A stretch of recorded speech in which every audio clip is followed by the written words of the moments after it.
Going on, guys? We're back here. Garden Report. Bobby Manning at TD Garden. Sherrod Blakely is going to join us as well. John Zannis here. As you can tell, the pipes are a little bit off with a minor cold, but we're going to be all right. We're going to get you through postgame show. Celtics cruise 130, 121 over the Wizards. Bobby's favorite team to start the season. But hey, they don't look like this against other teams. I mean, throw the score out. This was a blowout. This was a game the Celtics took control of. And of course, the headline here is they did it without Jason Tatum. You can look at it one of two ways. Oh, well, Jason didn't play. That worries me some. I don't think so. I think it's, we know he's got a little ankle thing. I think, and again, Bobby, I believe you asked Joe about this, right? About off days. And he said they beg him, or was it Tatum said that they ask him all the time for off days, and he's like, nah, I don't want them. Yeah. Sometimes you just got to tell him you're off today. He blows them off most of the time, and it was such a weird sight too, seeing him on the end of the bench there in the sweatshirt, just hanging out. Yeah, 76 games last year. I think he played like 80 the year before, there were a couple of years with the shortened schedule there, whatever that amounted to. So he never misses games. I'm glad they're finally starting to work some of those in. This is the first of 5 games this week for them, back-to-back tomorrow, where you think Horford's probably going to sit and maybe someone else, who knows. But it's good to see them start mixing those in because look at what they're capable of without him. Smart's, creating left and right. They're running up and down the floor, hitting a million threes. It's like nothing changed. And Brown was great in this game. I love the fact that he didn't try to be Tatum. He was just himself, playing that same role. Better version of it. He came in at the end and poured on a couple more points, and what was effectively garbage time. It was kind of walk of shame time there at the end. But he had a 30-ish point game there. I think he checked out with 30, and he looks awesome. Yeah. He's starting to hit his stride. Only 2 turnovers in this one. Super efficient, hitting tough shots. He got to play the role of Jason Tatum today, which is like, something he does, his role this year has been kind of the off-ball guy. He had the ball in his hands a little bit more, with Tatum not in there. And he really just kind of stepped into the, I'm going to be the guy, and do all of these things for you guys. And that was great. It's nice to know that he can do it. As you said, the 2 turnovers is always super encouraging. Got buckets whenever he wanted them for the most part. And yes, I do sound a little like Doug. Guys, I was just going to point that one out. Hey guys. At least it's not every day. I was not on a bender. I have been battling a cold, not a COVID situation. I just can't get it back. I got a cough drop in my mouth right now. It is what it is. So, like I said, we'll power through. Good news is, guys, too much gravy. That's what it is. Too much gravy. We still got your pies in the. Me and Jimmy were admiring them while you were off the other night in the archives here. I think they're gone now. Yeah. Honestly, I'm gonna admit something now. They looked better than they tasted. The crust wasn't as flaky as they were last time I made them. That was a little bit doughier than I like it. So I got to go back to the lab and figure out what went wrong there. But they did look pretty. Anyway. It's so amazing, Bobby. Most teams, if you're without your top scorer, something happens, right? Like not just your top scorer, your top player, your top everything, a top 3 MVP candidate. Like that hurts, You remove that from a lot of equations. This isn't to diminish what Tatum means to the team. It's just to show how good this team is and has become this year. It's just nothing. And they didn't miss a beat. They just go out there. Could skip the rest of this week. The offense is still clicking, right? And this is why, boomers love, guys who tough it out and play through pain. I'm not one of them. I like load management. I'd be looking for as many opportunities to sit stars as possible, particularly guys like Tatum.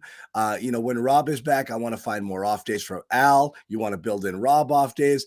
I'd love to see 25 games this year, 20 games this year where you're sitting one of your big players just because you feel you need to against competition that you think you can get away with. And we'll bring in Sherrod Blakely here. What's going on, Sherrod? What's up, guys? Can you hear me okay? We can hear you. We are talking about our load management. Somebody's got Discord on their computer because I'm hearing the little chimes coming in. It's probably me. Hearing the chimes, but it's good to know that you're out there. Sherrod is on Discord hanging out right now. You can hear the people.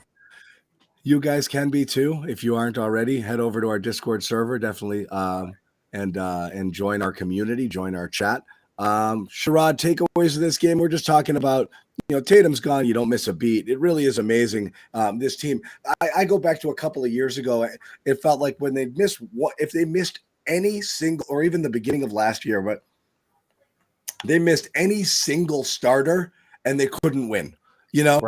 It was, things would fall apart. The fill-ins weren't capable. The rotations be shot. The bench would get destroyed, and they would lose games just with one guy being out. Marcus Smart missing a game would just tank the whole friggin' team. And now you can be without an MVP and just put up 130 like it's your job. Yeah, I mean, and the thing about this game that was interesting was that, to your point, John, these are the games that they typically lose. I wrote about this on Substack.com a little while ago. They're 9-16 before this game when Jason Tatum doesn't play. And so when you look at the winning percentage that this team has when, year in, year out, they have one of the better records in the Eastern Conference, to know that one player can just absolutely they just cave in historically, to see what they're able to do now. I mean, it's pretty impressive. I mean, and you start, and it's not like, Jaylen Brown had a great game, obviously, with 36, but you look at Derek White, you look at Peyton Pritchard, you look at Luke Cornett, you look at, Marcus Smart, you look at Brogdon. I mean, you go down the line, they had, I think, 6 or 7 guys in double figures. And again, it speaks to how this team is built to handle adversity, unlike any team that we've seen in recent years, called the Boston Celtics. Totally. And again, whoever's got Discord, check the rest of your browser. Shut it down if you can. The beeps are coming through. If you can. Oh, and Tim's sending me a document on how to do it. But I would just close it out and we'll jump back on Discord later. Yeah, you're right, Sherrod. We've seen it's not just games. You see the on-off numbers just when Tatum's on the court, off the court, and how reliant they've been on him. The non-Tatum lineups in the past have not been able to score. You've got an entire non-Tatum game, and you can put up 130 again, not without even breaking a sweat tonight against the Wizards. And again, we know it's the Wizards, but I mean, they just look like a team in control. Still getting the Discord stuff, guys. Yeah, it's interesting because we've talked about this in recent years, the possibility of doing this. You don't know if they could have done this with other teams. Like, this bench unit's so cohesive now. They put Smart and Brown out there with Cornette, Hauser, and the whole crew that has been playing pretty good in most of these games, and they're rolling. I thought that rotation, when Cornette came out there, Pritchard at the start of the second, great to see him out there, even though they got the full backcourt in place. And they all made some stuff happen. This was another great game for those two, I thought. Coming out there, attacking, being aggressive. Like this, we talked about him Friday, John. I'm not going to let you off the hook here. Like, he just gets better and better game in and game out. Cornette, that is. Like, he was just awesome tonight. Again, Luke Cornette. Alley-oop, good look from 3 that just missed. Assist on the roll. He's out there contesting shots. The one with the Cornette contest that we laughed at, it worked twice tonight. It's good stuff.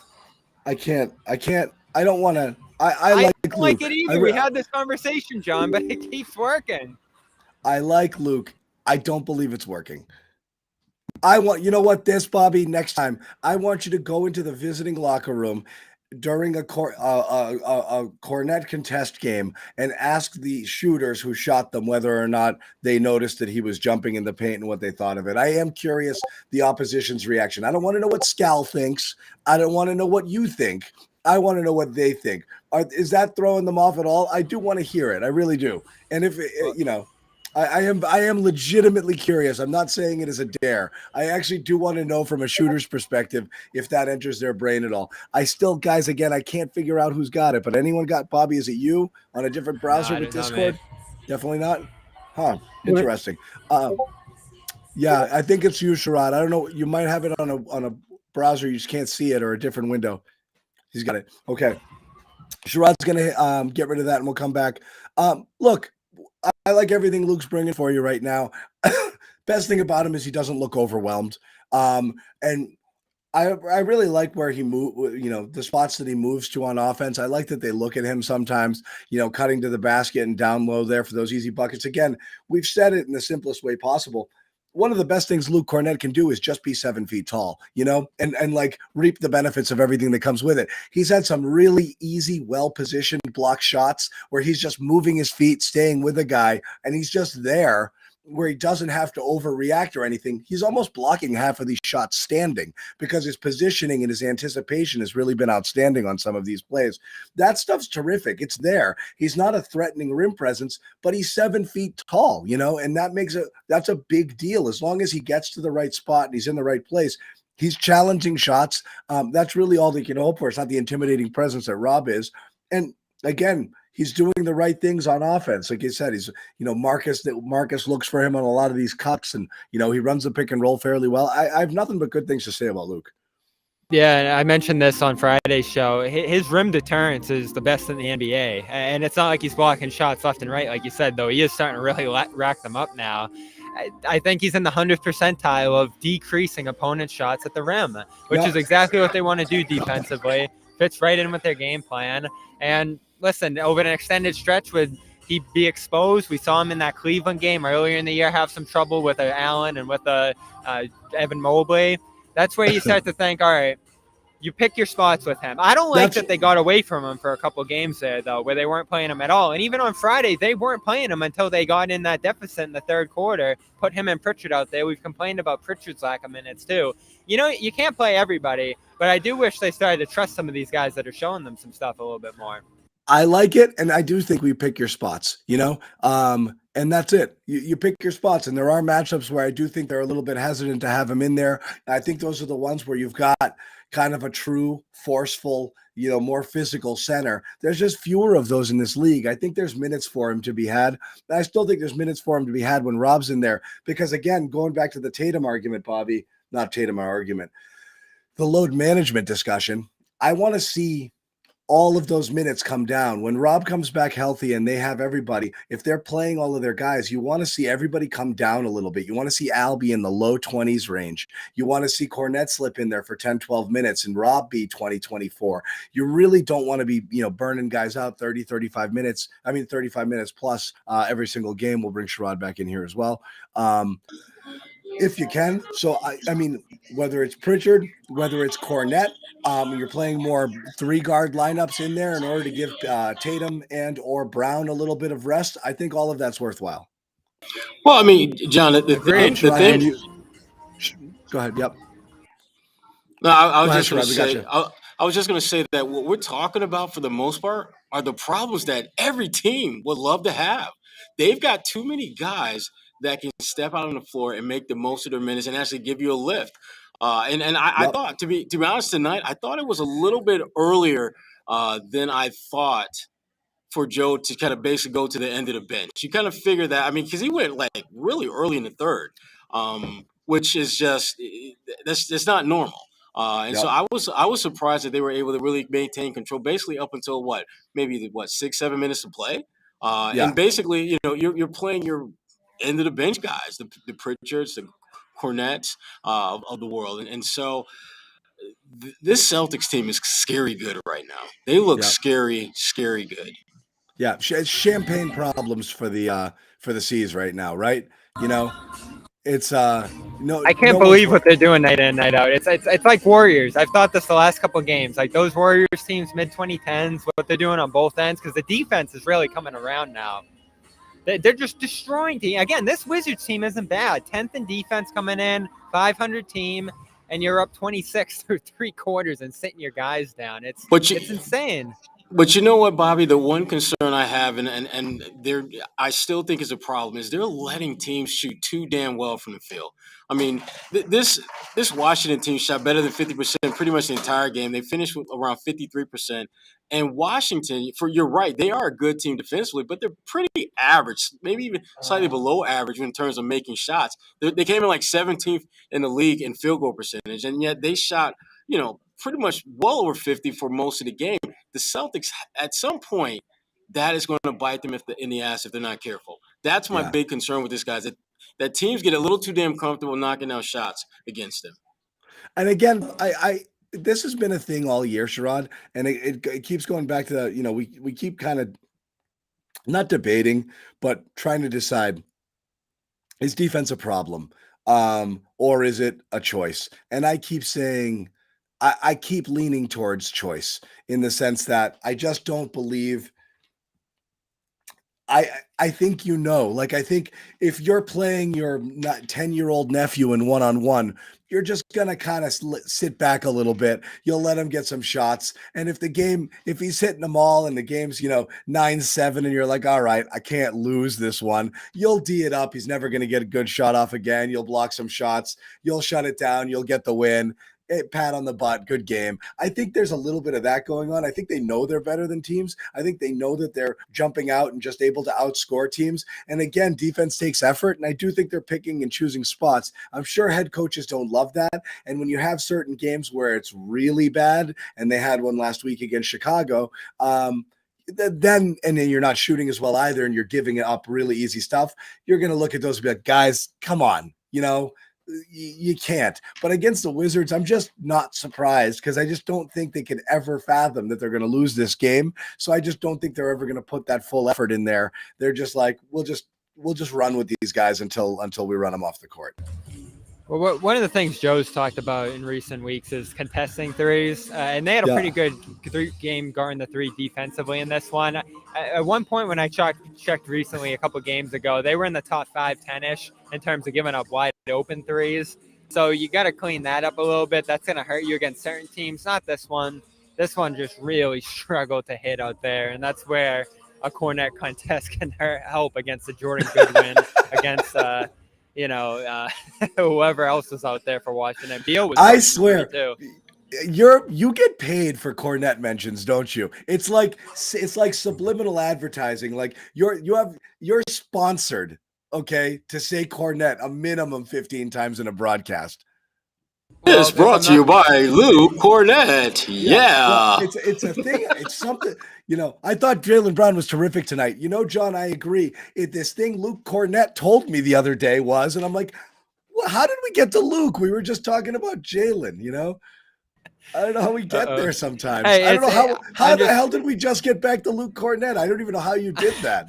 Pretty sneaky. I'm really happy seeing him play the way. Yeah, again, this guy like remember last year, Bobby. He gets paid on the side for these. Yeah.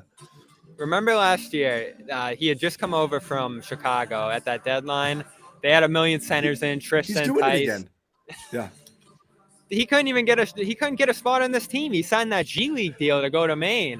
Then he was in Milwaukee. He was playing against them with Cleveland, and he just kept waiting, and then he's back, and now he's the backup. It's been awesome to see his journey here kind of work his way back in, because I called it a steal when they signed him on that G League deal, and you're getting this kind of production from him.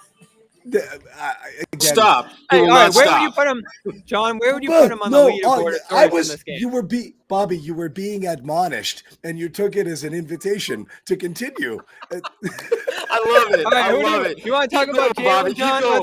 Let's go to Jaylen. Keep going, Bobby. No, keep going, Bobby. Let's go to Jaylen. Jaylen segment up next. The Luke love is real.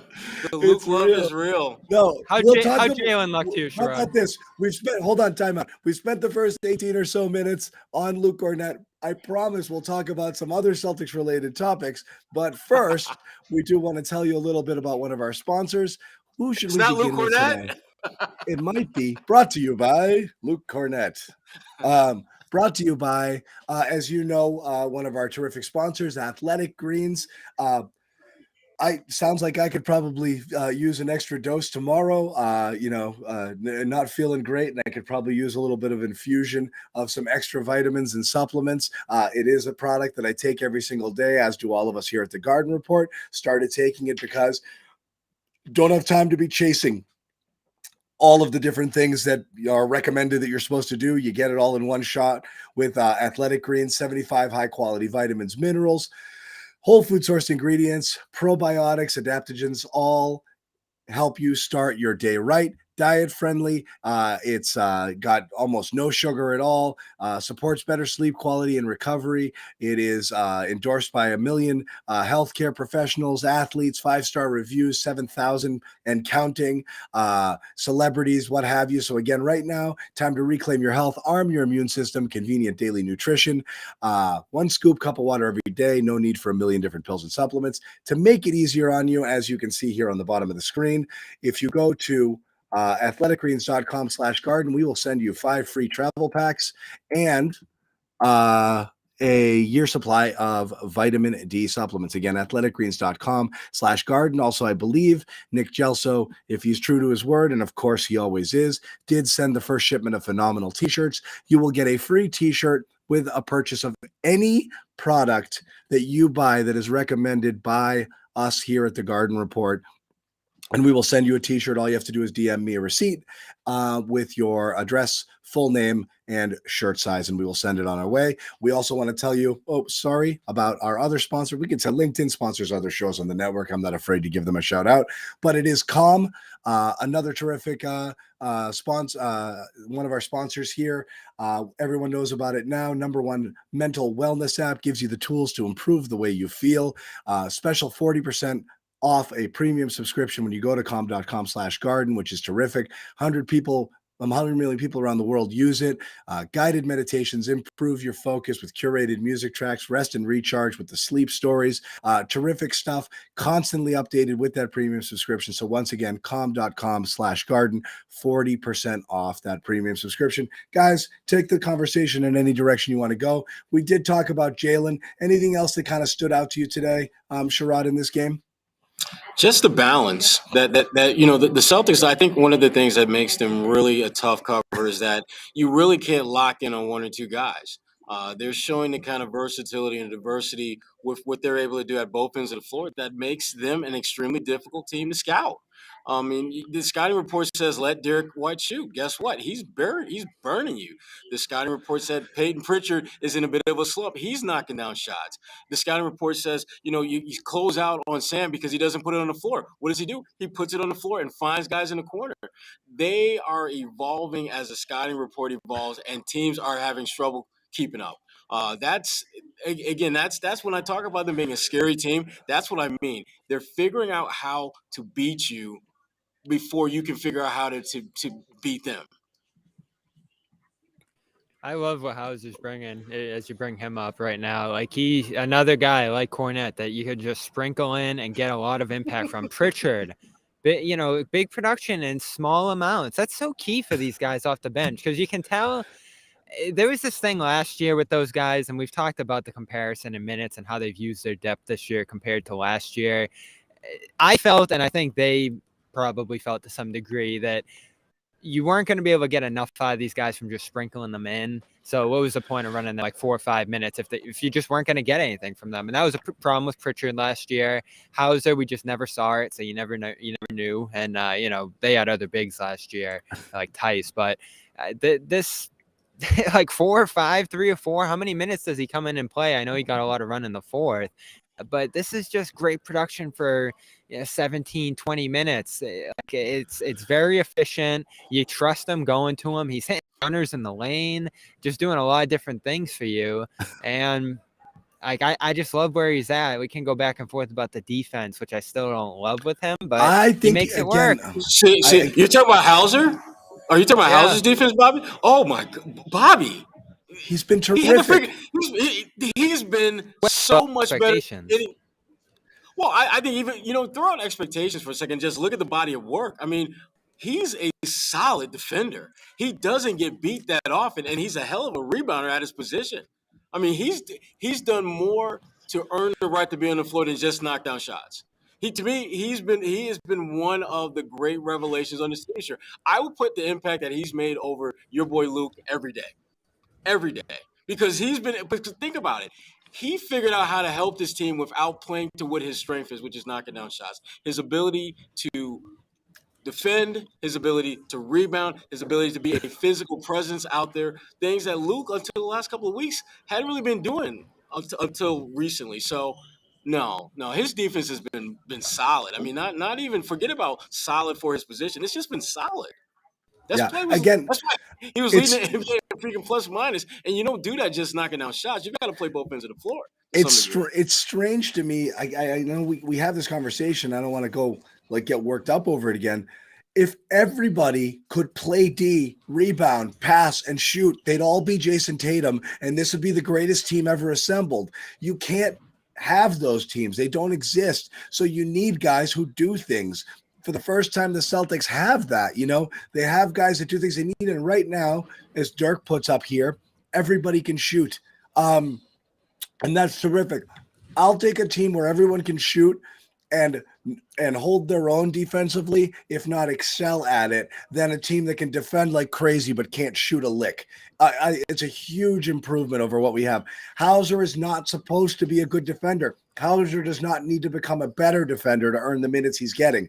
Hauser just needs to play the minutes he's getting and make the most of them by playing exactly the game he currently plays and nothing else. I want nothing more from Hauser. Go out there, be that threat, shoot your shot, and that's it. 17 to 20 minutes a night, perfect. The key to these types of players, and we'll throw Cornette in that mix, we'll throw Pritchard in that mix, is what I don't like doing is going away for them from spells. You have to just commit to them being part of your rotation, and you take the good, you take the bad. I do think you have confidence, but you didn't necessarily agree when we were saying that. Well, yes and no. We were saying that with Romeo and Neesmith, and I'm not litigating. I'm not going to go back. Stop. No. Everyone takes this the wrong way. I'm not advocating for those guys, but I do believe Brad shattered their confidence by playing them 5 minutes and then not playing them for 5 games. Well, to Sherrod's point. And Pritchard is one of those guys. We've seen it with Pritchard. We've seen it with him. When he's on a string, when he knows I'm out here only to shoot, and if I miss my first 2 shots, I'm getting yanked and I'm not getting a second half stint, and I'll go back and pull box scores where he'd only play 5 minutes, 1 run, and not get back in because he missed a couple shots, and that messes with you. Just you know what you have in these guys. Play them, let them do their thing. Some nights are going to be better than others, but don't jerk them around. So right now I like this. I don't want to see games where Hauser, I'm like, where was he? Why did he only play 8 minutes tonight? Just play your guys and go with it. They can do what you want them to do. Some nights will be better than others. And obviously you get into crunch time situations against the top competition in the league late in the second half. You're going to tighten your rotation in those games. That's understandable. Every team does that. But I mean, right now the Celtics can balance their minutes and give these guys their fair share against 80% of the NBA right now, and that's what they should be doing. Keep these guys rolling. Keep the confidence going. Let them continue to improve and evolve. Yeah, and those minutes have been high. I don't think there's any doubt about that. They probably have some of the biggest minute players in the league this season so far, and Tatum's going to be right up there among them to bring back to that conversation that we opened up the show with. So there's the depth here. You look at it, Tatum right now, NBA, Jalen Horford has been playing more than I think we like, although they've given him those back-to-backs off. There's opportunities, I think, to ease down the loads that some of these starters are carrying, particularly because these guys are so interchangeable. Look tonight, you got 4 guards playmaking. You have Brown able to, I think, still stay in his role and succeed there because of all that playmaking depth. You have a couple centers here who, in spot starts that night, they broke the 3-point record. Blake Griffin started, and Noah Vonleh played a ton. So you can even squeeze those guys in against a team like the Knicks. There's plenty of opportunities here to mix and match different starters and get some guys nights off, because the bigger picture is so much more important here. But when it comes to Hauser, I'm not talking about his regular season, and this is for Cornette too. And this is a discussion we had on Friday when you guys were out. Like, you love what you're getting from these guys now, and I think it can last all regular season. But when it comes to the playoffs and things are that much more deliberate in terms of targeting guys like these, trying to put them in, match in sets again and again and again, can they survive in that environment against heavy starter minutes? That's where you're going to have to question, I think, the makeup of this team. And, something like that Jakob Poeltl conversation, or maybe another wing around the league, that becomes a much bigger discussion right now if you're trying to consolidate this roster a little bit. Here's I'm gonna have to push back on that a little bit, Bobby, because here's the thing: when you're talking about Luke, you're talking about at some point getting a guy by the name of Robert Williams, a third back. He's going to take all those minutes. And he's going to take those minutes because he is a better alternative than Luke. Now you flip over and you look at what Sam's giving you. You don't have another guy at the wing position who can be an adequate defender and can shoot like he can. You just don't among your reserves. Jackson is not that guy. He's just not. So Sam has a much better chance of making that cut, if you will, as far as like that smaller, tightened rotation than Luke does, because Sam brings something to the table that you need and is unique to him. And that to me is, again, that's why I think Sam, he's earned the right to not just play now, but to play for the rest of the season and into the playoffs, to have a critical role, because he has a skill set and he doesn't kill you at one end of the floor, which is something I can't really say for a lot of the guys at the end of the bench. And that's the thing is, you have it at the guard position. You already knew it was crowded because you have basically a redundancy, but it's working with Smart, White, and Brogdon. There. So you knew Pritchard was going to get squeezed a bit. It's nice to be able, I think Pritchard and Cornette are very much in the same position. Is there will be games where they're useful. They can play. It's nice to know that they can, but they are going back on the shelf or in mothballs to a certain degree when you've got everybody healthy and obviously when Rob returns. You're feeling good about Hauser as a playoff guy, John. I don't think you have an alternative, as Sherrod said. The one area where you really don't have, when Rob comes back, you at least have between those two guys, and you're sprinkling in Grant as a small ball five, and with a few Cornette minutes, you've got your bigs locked in, and you feel okay about that rotation. You don't have anybody at the wing. You can play three guards and give your wings some rest by having Brogdon kind of play a three-ish or Smart. Brogdon's a wing, yeah. I think you can include him in that mix. You can sneak Brogdon in there as a guy who can spell Tatum and Brown with a unit. And I mean, how many times have they done that essentially? That number two lineup that can be Pritchard, White, Brogdon, Tatum, and Grant is basically kind of a three-guard, small ball five sort of lineup, and they'll roll that out there, and they're totally fine. And Brogdon is almost kind of a wing, or Hauser's in there in place of Pritchard. There's no question that that's a lineup that they can go to and they can use there, or it could be Pritchard, Hauser. You've seen a lot of Pritchard, Hauser, Cornette, Tatum, Grant lineups, a lot of those in that. No, those are driving that bench's success, and that's another that's a great lineup. Yeah. You can put that feather in Tatum's cap for the MVP thing too, is the fact that he's driving these second units on top of everything he's doing with the starters. I know a lot of guys like Brogdon, Hauser, and Cornette are getting credit for that bench, but Tatum's out there steering the ship and really helping those guys produce. And I thought they did a good job with that rotation tonight. Joe was really emphasizing in pregame, maintaining that strong second unit while Tatum's out. They put Smart and Brown out there with those guys, and it worked well. Smart's been so good. I mean, this is just... He had that one bad game last week, and everyone freaked out in here against Chicago. And he's right back to just running around the world, tossing up high passes to Horford, finding guys around the perimeter. He's just everywhere, Sherrod. And this is like, you have more perspective on this than me, Sherrod. Has a guy this far into his career, like him over the last year or two here, improved as much as he has in his role and just really tightening up his game and not only becoming a defensive player of the year, but this passing, like he's just insane as a passer. He's one of the better point guards passing the ball in the league, I think, right now. See, Bobby, I don't think it's so much that he's gotten all that much better. I think he's just gotten an opportunity. I mean, you look at the guards that he's had to basically play his the second approach fiddle has to. improved. Yeah. Well, his approach has gotten better, but I think that approach has gotten better because there have been more opportunities to grow and prosper and be involved in the offense. When he, last year when he talked about, kind of sitting in a corner while Tatum and Brown did their thing, he could have easily been talking about his days playing with Kyrie, his days playing with Isaiah Thomas, guys that were dynamic all-star caliber players that he had to take a back seat to in terms of being a playmaker because they were so impactful and so dynamic. He's getting that opportunity now, and to his credit, it has not been a smooth transition, but clearly from where he was at the beginning of last season to where he is now as one of the primary ball handlers and playmakers, there's no question he's gotten a lot better. And I think I think more than anything, it's a muscle memory type thing where he's figuring out what he needs to do, and he's just doing it over and over and over again. He's going to have those moments, and I thought he had a couple of those moments, tonight where he just took some really, really bad shots didn't work the clock like he should have, particularly after it got a little bit squirrely. But those moments are so few and far between now versus where they used to be. And again, you're talking about him having, I think, a greater amount of responsibility. And to his credit, he's making the most of that opportunity and that responsibility to do the right thing.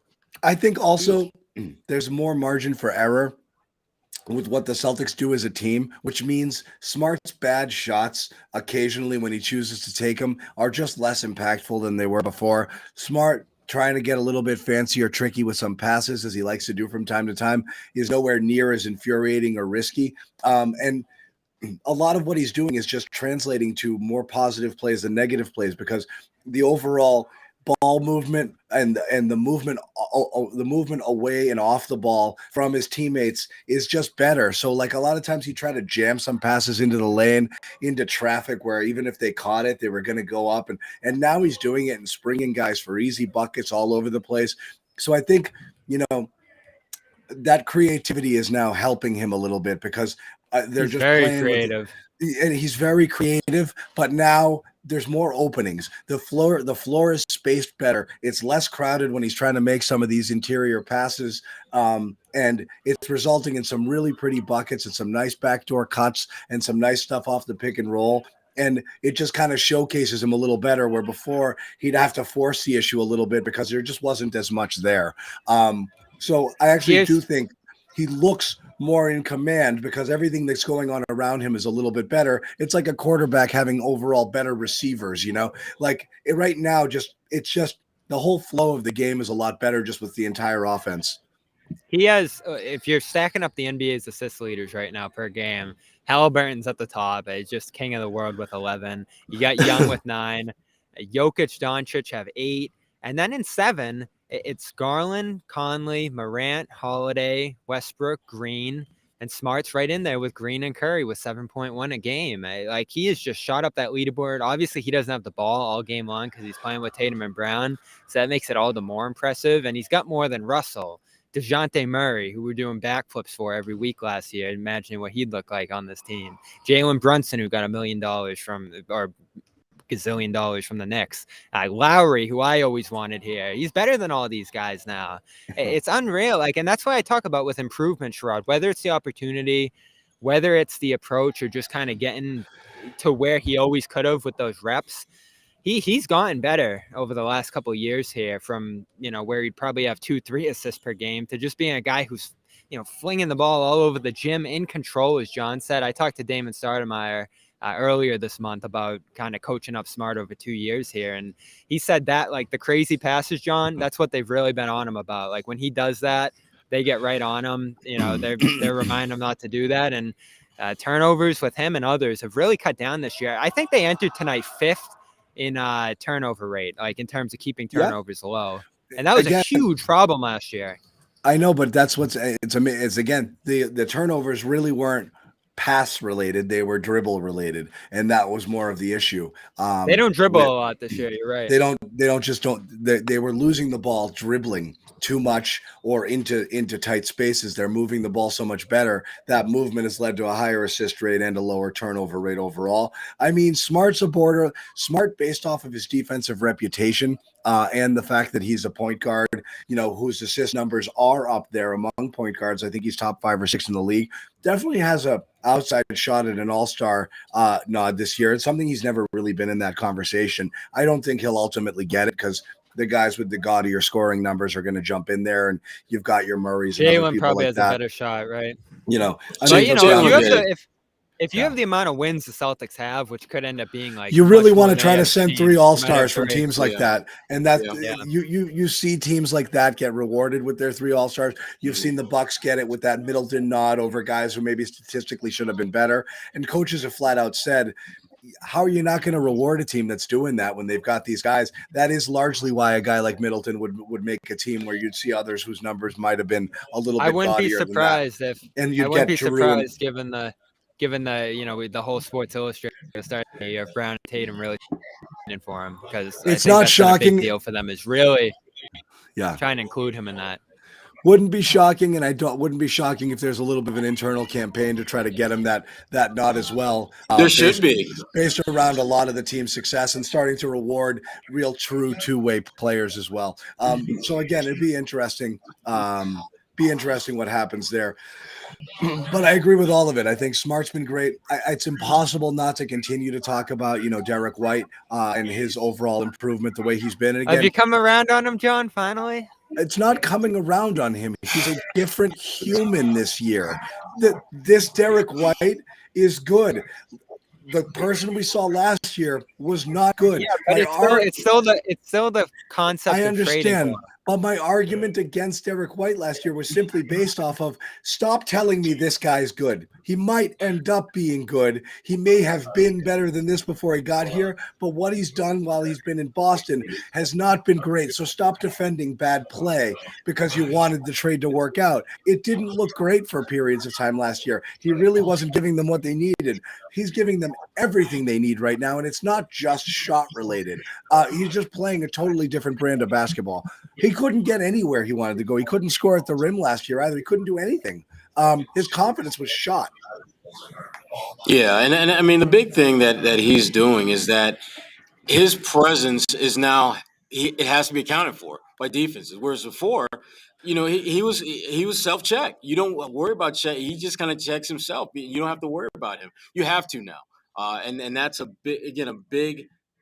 of the big pieces why the Celtics team is so damn scary.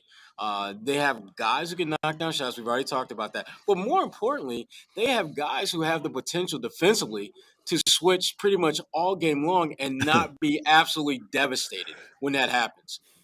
There's not one guy you can just go and pick on and say, we're going to go at him all game long because they just don't have that. They just don't have that weak link anymore. Yeah.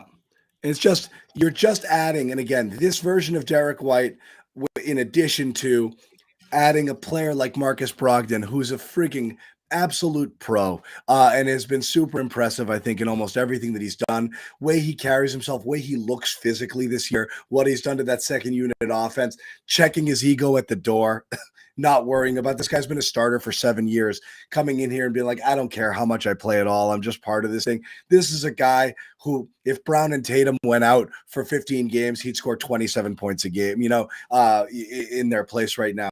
And it's not a problem.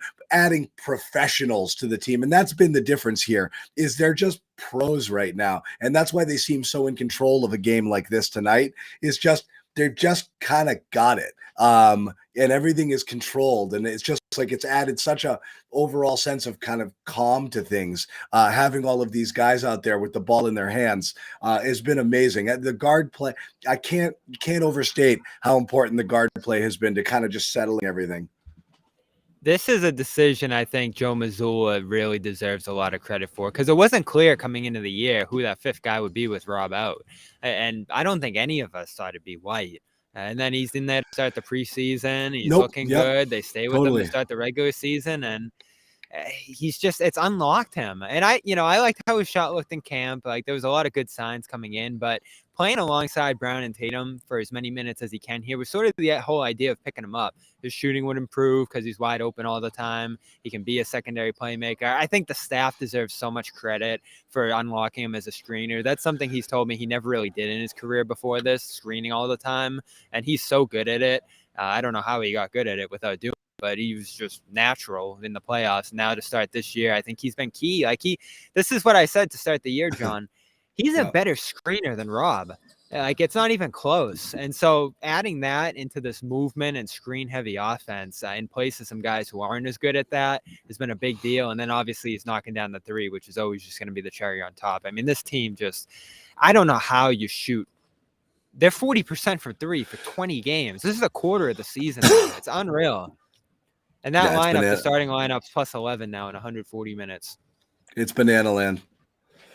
How good they've been. And again, a lot of people are saying this. Like, I mean, you know me. I'm a grain of salt sort of guy, and I don't want to overreact and get too high that quickly. I am pretty high on this team overall. Because I don't know that the 3-point shooting is going to be this good all season long, but I buy in I like the process. I like how they're going about getting their shots. I don't think it's a team. Again, you look at them. I'm always going to use like Game 1 Golden State as the model. I did not believe that was sustainable. When Draymond Green said what he said, I was like, he's right. I don't think this team can do that again. I do think this team can keep doing it. I think this team might reach a cold patch where for a few games or a stretch, they're not falling. I still have faith in just how it's going because the overall shot selection has just been better. They can get to the rim. They're getting free throws. They move the ball so much better. The quality of shot that they're getting is good, and they've just added more. From White fixing his shot, Horford getting back closer to his career averages, and adding Hauser and Brogdon to the mix. There's just more scorers out there now than there were before, and the space that they have to work with is totally different. So I don't think they're going to come crashing down to earth with this stuff. Well, I mean, in this game against the Wizards, the one thing that, was kind of low-key to victory is recognizing mismatches and not messing around with that. How many times did we see Marcus Smart on a block tonight? A lot. And we saw Al on the block a lot when all of us, he gets switched out on a little guy like Beal or Kispert or whatever his name was. Those are the things that I'm not sure they would necessarily have done as much of in the past. They go down there once or twice and get a couple buckets, and then you start shooting threes. Whereas tonight, they forced Washington to make adjustments. And when Washington did a better job of collapsing when they tried to go down on a block, they just kick it out to Sam and Grant and all those guys. And that's how you're supposed to be. But that's how you're supposed to look. They shot 34 threes. It's well below their average. Right. This was not a game where they felt they needed it. They drove and they kicked and they got open looks, which is how it's supposed to work. And they're hitting them at an insane clip. But that's not where they made their money tonight. They didn't. They can do it in many different ways. We have Joe now keeps seen alluding a to team. the fact that they could go bigger too when they get healthy. Yeah, right. We have now seen a team beat. This is why I'm so bullish now, and I don't know that I'm going back on it. It was impossible not to believe in last year's team based off of the defensive results that you were seeing. They were smothering teams. You had to buy in, but it still didn't feel the same way this does, which is I have confidence that this team can beat you in so many different ways with so many different lineups and playing so many different styles. Most teams can't do it. They do what they do best and hope that their best is better than your best. I think the Celtics can give any team a whole different set of difficulties on any given night, and not a lot of teams can do that. It's incredibly impressive how many different ways that they can beat you, and I really believe when they want it and when they rear back and they want that defense is there too, and it could be lights out. It really could be. I think they're playing on a completely different level than most teams in the NBA right now. Yeah, and maybe that take ages badly. I don't know. It's impossible not to be bullish about this team. It looks easy. It looks like they're in control of every game that they're in. You're never in a situation thinking, oh, how are they going to deal with blank? They don't seem overwhelmed by anything right now. And obviously you want to see them play Milwaukee, a fully healthy 76ers team. You'd like to see them get over that Cleveland hurdle a couple of times as well to feel a little bit better. But I'm not seeing a lot of teams where you're like, thing. Yeah. Oh, they're going to match up. They're going to match up bad there. Those are the two teams where you kind of want to see it. You want to see it work a few times. For the most part, they're really big and they're really physical in the paint. Yep, and that's giving them some issues. And that's it. But you're doing this right now without your best big. And that's what makes this whole Pirtle discussion interesting, because that's what you're missing right now. Not just another big imposing player inside, but insurance for these bigs, because Al's so important. Like, he's holding opponents to 40% shooting. I think he's been their best defender so far. He's hitting 50% of his threes, so he's indispensable. You got to keep him healthy. I think he might even be more important than Rob, despite all the things Rob gives you that are like, ceiling raisers. This guy just being out there game in and game out is like your backbone. So you got to keep him healthy. You need insurance for Rob, because I think we all came into this year like, all right, he might come back, but let's just see what it looks like after that injury last year. So I think that makes a lot of sense. We discussed that on Friday at length, but I don't know. Would you really extend yourself, Sherrod, to go get a guy like that? No, I don't think I would. I don't think I would, especially if it means breaking off a significant chunk or a vital chunk of what I have now.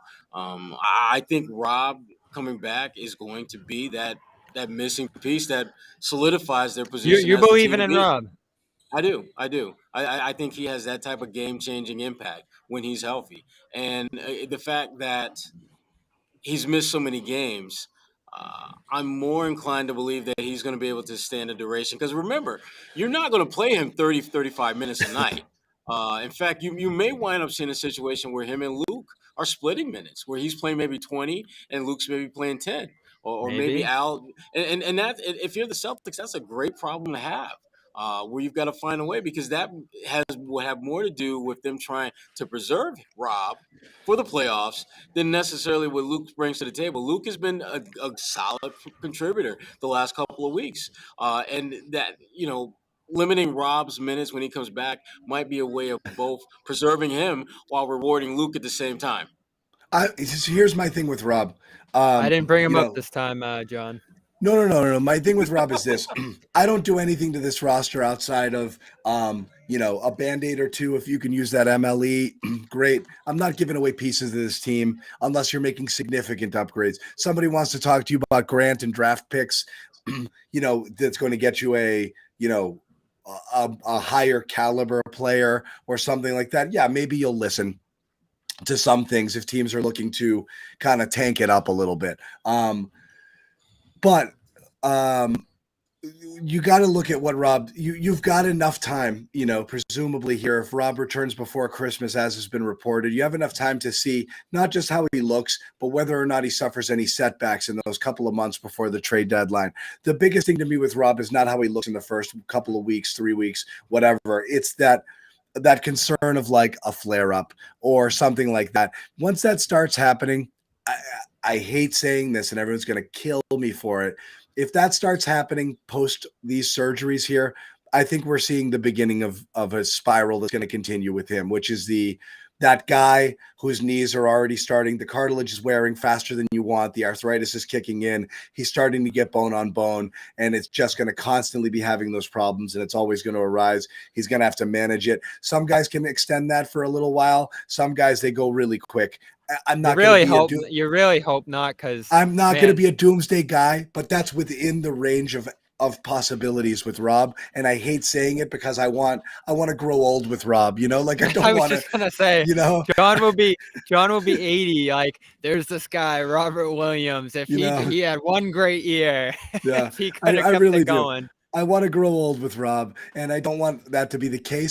But if you start to see it, that's when you have to start worrying. That's when you start having. He's still the guy. Listen, like this. That's where you start having Jakob Pertl conversations and things like that, where you're like, I don't know that I can count on this, and I might have to offload my shares. And that's a real shame because of what could be, what could have been, what might be. I don't know. We're all fingers crossed, hoping that he comes back and is just Rob, and that by just managing minutes and ramping him up and letting him play his way into shape, that he just plays, and that's great. But there's always that risk now when you've done these types of surgeries and things start to wear in there. You really don't know how it's going to go, and obviously the history is not on his side. And I still think they need him to win it all. Maybe they don't, and they're just going to kill the league like this, and they're that much better than the field. But I still have enough respect for the Milwaukees and whoever else is going to join that mix eventually here, Cleveland possibly, who I think if Rob's not out there, stand a chance against the Celtics and could push you. And who knows? Maybe even the Warriors come back to life in the West. They obviously no one is untouchable. Yeah, no one's untouchable. If you see an opportunity to improve, you go for it. It doesn't really matter. I'm not super worried about disrupting chemistry per se. If you can make a move and you're not giving up something that's going to hurt you, you're going to do it. Regardless of who looks good or whatever. When the opportunity presents itself to get better, if other teams are going to give you their best good players, you take them. Regardless. And there's certainly going to be teams this year who are looking to trade guys. Yeah, I mean, you have possibly the biggest, the tankiest season of a generation here, where people are just going to be trying to offload and get out and justify dropping games, and you're going to see a lot of that. So I think there might be some players there to be had. It's just what do you have to give up to get them, and can you can you do it? So yeah. Who knows? Anyway, I'm out of lozenges. I didn't bring my tea with me. I have no water. I actually don't think I can make it another minute. I do have to call the show, unfortunately, guys. Bobby, if there's anyone you want to pick off in the locker room left here, you can go check it out. I apologize, guys, again about the voice. This is the best I could do. This was my Doc Rivers impersonation tonight, but I'm glad to be back on the show. I hope everybody had a super happy Thanksgiving. It is nice to hang out with you guys and do the show. Who do we have tomorrow, guys? Sorry. The Hornets. Charlotte. The Hornets. Oh, T. Rose. The Gordon Hayward situation. Holy wow.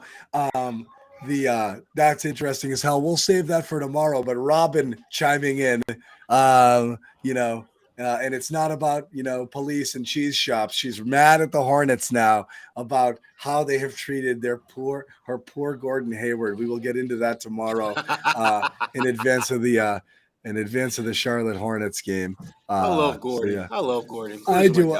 I do too, and I like to not believe in brittle. As a thing, but I think actually his bones might be made of gravy. Like he might be brittle. Hey, I gotta give it to everybody. Yeah. I gotta give it to everybody in the chat. They're like, get him out of here. He's always hurt. He has been in Charlotte, and that's derailed their season every year, except for this one where they actually looked like they were going to be pretty bad anyway because that Miles Bridges situation. So, $31.5 million next year, not great. Yeah. For them, not great. For Gordon, awesome. Awesome. It's going to be interesting. So we've got the whole crew back, Jimmy and Josue. I'm going to put myself down as questionable for tomorrow, but we will have a good crew here, I'm sure, for this game. So we will see you guys tomorrow. I want to give a shout out once again to our sponsors. We'll start with Calm. #1 mental wellness app, calm.com/garden. Receive 40% off a premium subscription when you sign up. Also, AG1 Athletic Greens, 75 vitamins and minerals, 1 scoop of water, all of your nutritional needs taken care of just like that.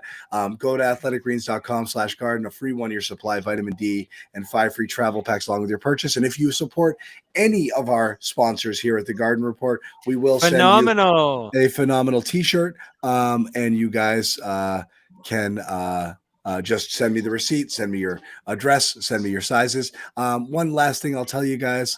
Hold on. Yeah. Sorry. Everyone's making the same joke right now. Athletic Greens is working fine, guys. I've been friggin' healthy as a horse. I'll tell you that. I did want to tell you, where is it? Our Discord server. Check that out. Growing every single day. Terrific place to engage in Celtics chatter. CLNSmedia.com/Discord. Sherrod likes it so much he couldn't get off it to start the show. He might hop back on there again. But that's a good place to go hang out if you want to continue the conversation. I might hop in there and see what you guys are talking about. I'm probably better typing than talking today anyway, so I might jump in and banter around with you knuckleheads for a little bit. We love you. Thanks for joining the show again. Hope you enjoyed your holiday. For Sherrod and Bobby and Josue and Jimmy not here tonight, we will bid you good night. We'll